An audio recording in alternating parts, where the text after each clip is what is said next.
My name's Yvonne Woolley and I manage Rotherham Advice and Information Network.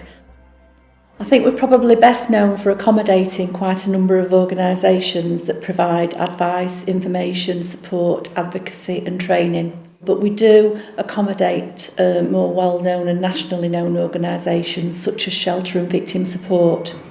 We have a lot of regular meeting groups that use our meeting room facilities. Quite often we haven't got the services in Rain, but they do if they exist in Rotherham area.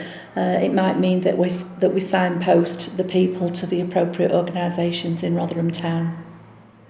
For managers exactly like myself, you feel sometimes as though you're a jack of all trades, but when it comes to things like employment law and HR, there really are specialist advice services that you need. It's not guesswork, it's law that you're dealing with, and it has to be very, very precise.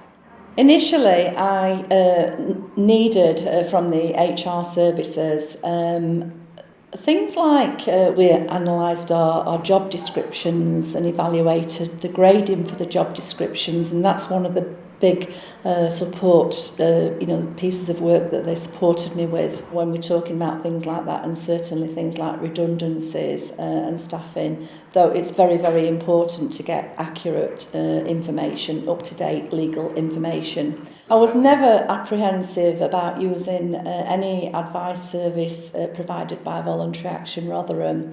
I knew it would be a quality service. I knew that they wouldn't run it without standards being in place and appropriate training for their staff so that they could provide the accurate advice and information and support that services like Rain needs.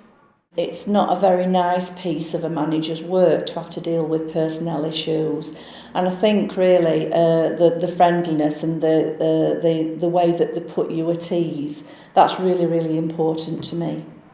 One of the pieces of work that I can give an example of that was very, very useful was looking at job descriptions and regrading salaries. We knew that we'd got the right advice and we were able to restructure, but we did that quite successfully. I couldn't have done that myself. That was something that I needed somebody quite objective to deal with that, and that was helpful as well. Advice and information is my background, but I'm certainly not up to speed with legislation as it stands nowadays. And legislation alters all the time. And I think you need that up-to-date expertise and level of expertise that you can trust. They understand our groups and they understand our dilemmas. And I have no bones about picking up the phone and getting in touch with them for anything that I want.